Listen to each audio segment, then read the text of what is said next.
Oke, kita mulai situ dulu. Oke, baik. Assalamualaikum warahmatullahi wabarakatuh. Selamat datang nih. Perkenalkan, nama saya Nela Sati Ananda. Saya adalah mahasiswa Ilmu Perpustakaan dan Informasi Islam. Dan saya akan menjadi host untuk diskusi kita kali ini. Oke, baik. Di episode kali ini adalah podcast Fakultas Hadap dan Humaniora. Kita sekarang ini akan membahas yang sangat dekat dengan kita, yaitu di keseharian kita sebagai generasi digital.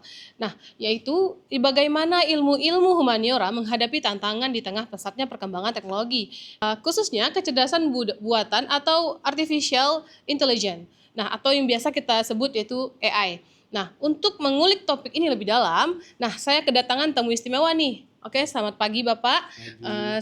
Yaitu adalah Bapak Dr. Muhammad Nasir, SSMA, dosen pengajar kebudayaan literasi media. Ya. Oke, baik. Selamat datang Bapak. Silakan arahnya untuk Bapak. Ya. Oke, terima kasih Naila atas undangannya. Senang sekali membahas topik yang memang sangat kita perlukan saat ini ya. Kita harus tahu bahwa artificial intelligence adalah teknologi yang tidak bisa kita hindari perkembangannya. Pilihannya apakah kita menghindar atau menggunakannya dengan cerdas. Begitu ya kira-kira. Ya. Uh-uh. Sebelum kita masuk ke pembahasan utama nih, boleh Bapak ceritakan sedikit tentang latar belakang keilmuan dan ketertarikan terhadap isu humaniora dan teknologi saat ini. Nah, bagaimana tuh pendapat Bapak? Silakan Bapak. Ya, saya lahir dari generasi yang menggunakan mesin tik, kemudian sampai sekarang menggunakan komputer, menggunakan internet, dan kemudian artificial intelligence. Nah, ini kan bagian dari perjalanan hidup saya, ya kan. Jadi ini sejarah dalam konteks ilmu humaniora, ini adalah sejarah perkembangan peradaban, pencapaian salah satu unsur dari kebudayaan itu adalah ilmu pengetahuan dan teknologi. Dan kita di ilmu humaniora melihat ini sebagai salah satu capaian saja. Bahwa AI, kecerdasan buatan itu dibuat oleh manusia dan yang menginginkannya juga manusia. Ya, kebudayaan kan konsepnya begitu. Kenapa kebudayaan itu berkembang? Karena manusia itu banyak maunya. Kalau kebutuhan, oke. Tapi ini di luar kebutuhan ada namanya keinginan. Dan ini ingin, kalau saya ceritakan, kita pernah nonton film Doraemon kan? Ya. Nobita itu banyak sekali keinginannya. Melebihi kebutuhan dia. Dan dia berharap itu bisa dipenuhi oleh Doraemon dengan kantong ajaibnya. Tapi ada juga ternyata yang tidak bisa dipenuhi oleh Doraemon. Bagaimana Nobita itu bisa pintar, ternyata nggak bisa dipenuhi oleh Doraemon. Ya mau pintar ya belajar gitu kan. Bagaimana yang perempuan itu siapa namanya? Shizuka. Shizuka itu bikin Shizuka suka sama Nobita, yang nggak bisa Doraemon, usaha sendiri. Nah itu saya ilustrasikan itu sebagai bentuk hubungan antara manusia yang diurus oleh ilmu humaniora dengan teknologi sebagai produk objek kajian ilmu humaniora. Fenomena itu ya ilmu humaniora melihat perkembangan teknologi kecerdasan buatan ini sebagai sesuatu yang normal saja, bagian dari alur kehidupan manusia. Terima kasih Bapak. Berarti Bapak menjelaskan bahwasanya perkembangan dari teknologi AI ini tergantung dari banyaknya kemauan ataupun apa yang dimau oleh manusia itu sendiri. Semakin banyak kemauannya, teknologi harus berkembang lagi untuk memenuhi kemauan dari manusia tersebut. Iya, persis. Oke, baik. Oke, selanjutnya. Nah, di sisi lain nih, apakah Bapak melihat AI juga bisa membawa peluang positif nih bagi pengembangan ilmu di humaniora? Ya. Oke, silakan Bapak. AI kalau kita yang di perguruan tinggi itu kebanyakan AI pertama alat untuk menelusuri informasi atau men-trigger sesuatu untuk menulis, mencari ide, gagasan, dan yang paling banyak digunakan itu AI adalah untuk pengolahan data. Dan itu disediakan. Nah, apa yang saya katakan sebagai keinginan manusia itu, saya ingin AI ini bisa mengolah data. Siapa yang bikin itu? Ya manusia juga kan ingin memenuhi keinginan manusia. Saya ingin AI ini bisa bikin video, animasi. Kan keinginan diaplikasikan oleh ahlinya, kemudian dititipkan ke aplikasi AI. Nah, sebegitu cerdasnya manusia sehingga apa yang dia inginkan bisa dia wujudkan dengan menggunakan AI. Itu. Jadi ada positif dan negatifnya juga. Tapi positifnya kalau kita letakkan AI ini sebagai alat bantu kerja, ya oke. Ya. Baik Pak, kalau untuk segi negatifnya itu bagaimana?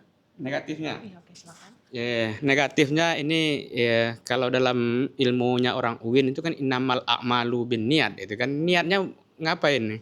Banyak orang bikin gambar video fake hanya untuk apa? Untuk bikin orang-orang yang tidak mempunyai kemampuan literasi media yang bagus tertipu kan?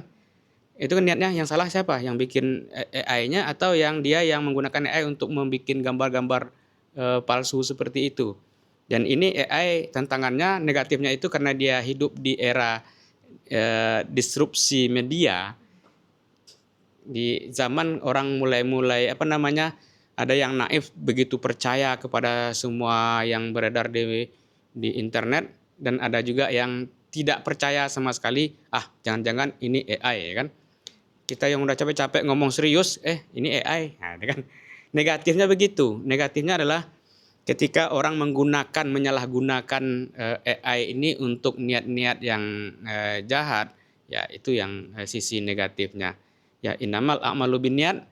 Kemudian yang perlu dilihat itu adalah apa motif orang yang memegang AI ini, man behind the gun-nya itu ya.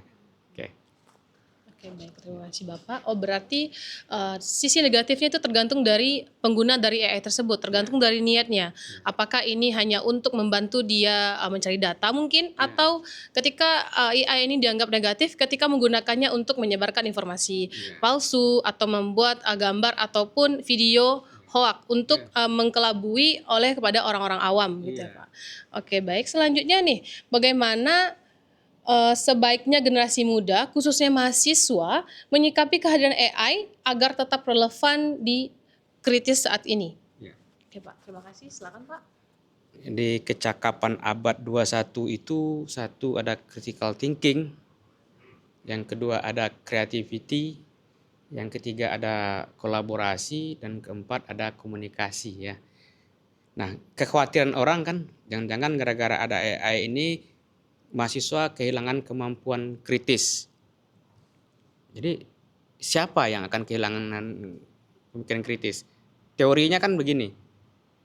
Di dalam dunia pendidikan itu yang betul-betul memiliki kemampuan kritis itu kan tidak lebih dari 20% gitu ya. Nah, yang 20% ini saya kira tidak akan pernah tersesat ketika dia menggunakan AI. Kemudian yang selebihnya itu naif. Maka agar ini tidak terjadi, proses belajar di kelas, dosen, teman-teman juga dengan sebayanya kan ada pembelajaran dari teman sebaya. Ya ingatkan, jangan sampai mereka mengandalkan AI hanya untuk kebutuhan sesaat, pragmatis. Ya gunakan itu sebagai alat untuk belajar, dan itu kan dibolehkan. Kementerian Pendidikan, Kementerian Pendidikan justru membolehkan menggunakan AI kan. Jangan ingkari itu. Gunakan AI ini sebagai alat bantu. Gunakan sebagai pembantu. Ya. Oke. Ada teman, ada AI. Itu adalah alat bantu kita untuk biar pintar. Oke, baik. Berarti menurut Bapak AI itu relevan bagi mahasiswa karena jika digunakan untuk sebagai alat bantu, bukan menjadikan itu salah satunya yang benar gitu ya Pak. Jadi itu hanya digunakan untuk alat bantu saja. Oke. Nah, ada nggak nih Pak contoh nyata baik dari pengalaman mengajar atau riset Bapak tentang bagaimana nih mahasiswa memanfaatkan AI secara positif untuk kerja-kerja di humaniora? Ya. Silakan Pak. Justru ini yang saya di komunitas-komunitas di kampus itu ya, kita gunakan ini untuk membantu bikin ilustrasi, kita kan nggak semuanya bisa gambar gitu kan. Kita butuh mengilustrasikan, saya ngajar kebudayaan, bagaimana proses kebudayaan terjadi, kan kadang kita nggak punya keahlian itu. Kita nggak pernah belajar desain grafis, nggak pernah. Ini terbantu dengan itu, AI yang membantu. Nah jadi kalau kita mengerti apakah pilihannya kita berikan ke graphic designer asli atau kita pilih ke AI. Kalau mau modalnya banyak ya silakan ke desain grafis, tapi kalau enggak gunakan AI. Ya, begitu saja konsep kita. Ya, ingat tujuan kita belajar di sini kan biar ininya pintar kan. Dan mengakali bagaimana AI ini bisa membantu kita itu bukan suatu kesalahan. Tapi ini salah satu strategi mengatasi masalah kita gitu. Jadi bukan untuk nipu ya, bukan untuk nipu, tapi informasi yang disediakan atau produk-produk dari kecerdasan buatan ini betul-betul relate dengan apa yang ingin kita kerjakan, kita butuhkan.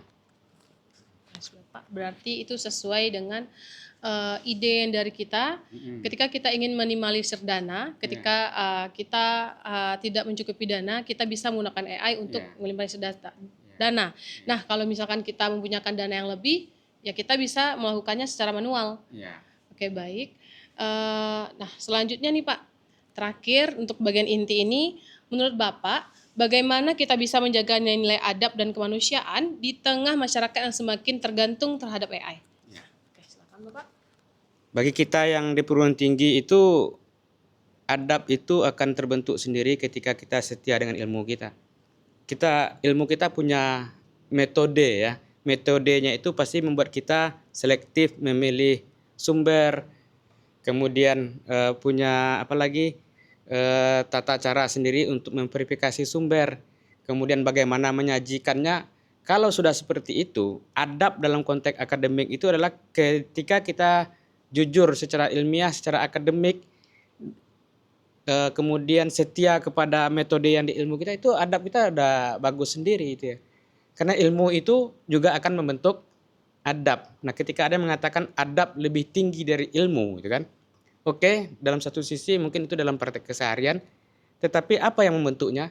Ilmu. Orang berilmu pasti beradab. Gitu. Oke, kali ini diskusi yang sangat membuka wawasan, yang sangat menarik sekali, terutama kita membahas tentang teknologi yang tidak asing lagi untuk di era kali ini, yaitu AI. Nah, sebelum kita tutup nih Bapak, apakah ada pesan dan harapan dari Bapak khusus untuk generasi muda yang menonton podcast kita saat ini nih? Oke, Pak, silakan.